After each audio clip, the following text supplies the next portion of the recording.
So, good morning mga mi. So, ito, magpapakain tayo ngayon ng aking babae na si Jada Love. So, ayan, ipapatikim natin sa kanya yung Cerelac banana flavor. Uy, Cerelac, baka naman.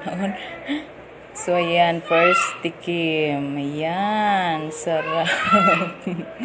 Ayaw niya kasi kumain ng lugaw. Nilugawan ko siya. So, itinry ko tong Cerelac baka ano. Kasi nakakaawa na siya at pag nakain kami, nakanganga din siya. So, nakakaawa na. Magsi 6 months naman na siya ngayong 23. So, pwede na siguro. Ay! Ayan, sarap na sarap siya naman. So, yan lang mga mi.